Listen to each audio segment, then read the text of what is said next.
Blaze, what is web shop gaming? What is web shop gaming? In the first question, the web shop gaming, what is that? What is web shop? What exists today? No, what does it mean? Today. What does it entail? Well, I think it is the games, well, the houses that exist today. See, because I don't gamble, so I'm trying to understand exactly what does web shop gaming cover. It basically covers what exists in our culture environment today, where people are able to go into these places like what fall in all places and buy and bet. Right. Issue bets based on what numbers are likely to come. I mean, but I come to understand that it includes casino gambling. No, you see, that's the whole point.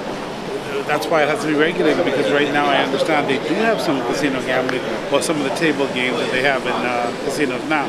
But I don't really know. But the word web shop gaming as it is. See, in some places of the world, like UK and others, everything falls under lotteries and gaming. Right. Okay, so we have to determine, and that's how it has to be properly defined, what will be allowed in these web shops. Right, the web shop gaming. Right. But under the word national lottery terminology, will that include gaming as well? Will that include casino gaming as well? No. I mean, Bahamians participate in casino gaming? The question number 2 says, do you support a national lottery? Will national lottery include gaming? A lottery that exists where you go and you purchase, as we know lotteries to be, it's not casino. So just numbers then? Just purchase a number? Yeah, basically that's what it is. But the web shop gaming won't be just numbers? Web shop gaming will be the existence of the game that exists today.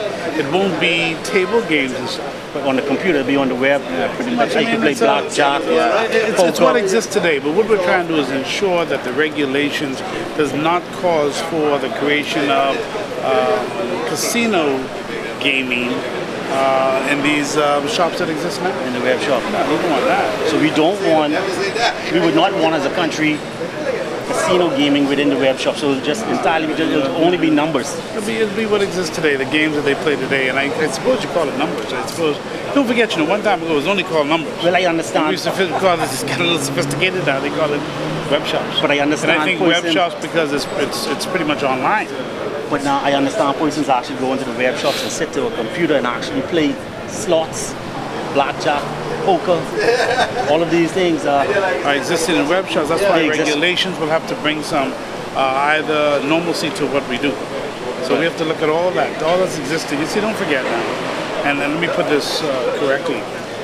What we're trying to do is ensure that we have regulations that approach in a pragmatic way what exists today and what creates, to some degree, separation between what is casino gambling or gaming and what is, in the quotes, web shop.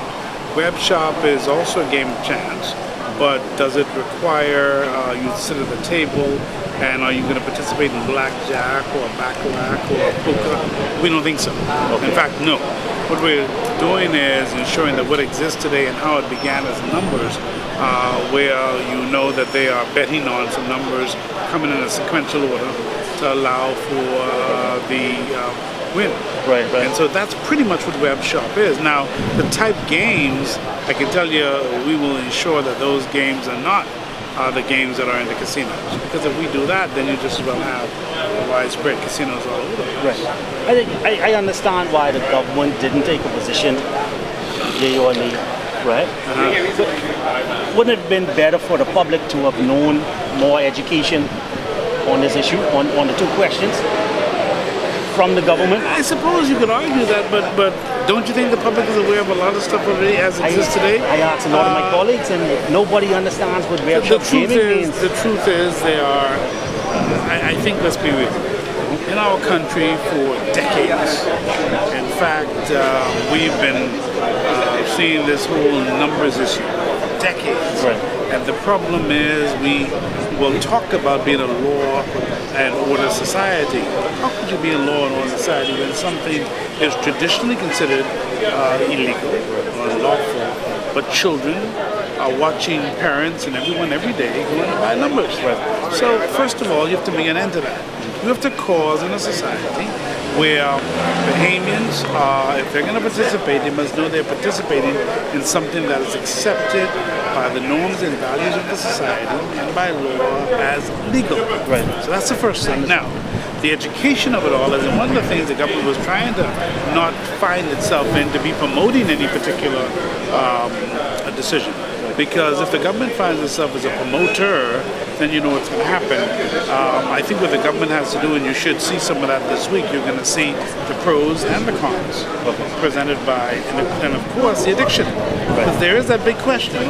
That's a big question out there. Because we know it exists. I've read about it, we've been studying.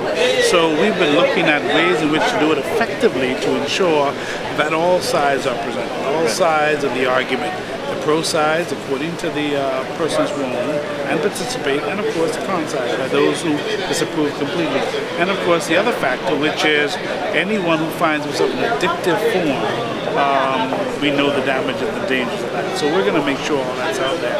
And I think though that in our country, I don't know the numbers who participate, but 100,000 it's always been damaging to me when I see that. I never liked it.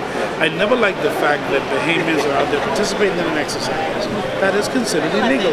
When people come to our shores, how do you expect them to think this is a country that claims it believes in law and order? And young people say, yeah, y'all believe in law and order, but look at things that we're allowed to do. I think that's not good for a society. No. And so that's why we got to bring some normalcy to it. And Bahamians have a right to decide wherever they want to go. Wherever they go, the Bahamas government will certainly move with the Bahamian people. Right. One more question before you go. There was an article in the Guardian last week that spoke about where the Prime Minister would have said, if we have a vote yes for question number 1, the taxation on that will still not be sufficient to meet the financial challenges of the country. Well, I don't think that any single effort is going to cause you to meet the financial obligations. But wouldn't a national lottery contribute more revenue? It could. It could. Right. They all will. But they all will, because what you're doing is more, right? It could, but you're not sure, because the national lottery could. It depends on the participation. It depends on the numbers of people who are participating, but you're not sure of that. And it depends on if people are going to invest here or invest somewhere else where they may get a bigger win. So it all depends. What you have to do, and first of all, we have an underground economy that's taking place. Only few people are getting wealthy by it. Right. And the truth is, we've got to cause that to change, where we have no grudge of people's wealth. But we must ensure that the country benefits more from the Bahamian people in their investing. They're investing, they're seeking a return on their investment. What we're saying is it ought to be properly regulated to ensure that we, the state, could have additional funding for things like education, like culture, like sports, because throughout the world they found ways to do it. Look at the state of Florida, education. Look at the UK when they found ways to support the Olympics recently. So there are ways in which to do it. So we're saying if there's going to be a participation, then it's wrong to have this economy that is unregulated. Right. So this unregulated economy, we want to regulate it. Then we have to look at how it's going to assist us in building the economy. The truth is the Bahamas must show a greater growth in its economy. We can't survive a 2.5% growth annually. The best times we've seen of our country happened in 2 times. One was 1996 and the other was 2006. So when the economy grew by 5 to 6%. What was happening? What was happening was it was the Atlantis expansion, phase 2, phase 3. So, and the buoyancy that happened subsequently. So that tells us something. We've got to find a way to cause our economy to grow by 5 to 6 or 7% on an annual basis. So the web shops and the lottery will only be a part of the circulation of the funding, but does that cause your economy to grow significantly in your GDP? It's going to contribute, but we still have to find other ways. So all of this is a part of causing a build-up of the economy. So what I understand the questions to be, where web shop gaming it's owned by private citizens, at the moment, and a national lottery is owned by the public. Well, by the it government. has to be considered. But I think in the first instance it will certainly become government. It has to be considered. Nobody owns it yet. So the question would be, it's like casinos. By law, the minister responsible for the hotel corporation owns the casinos.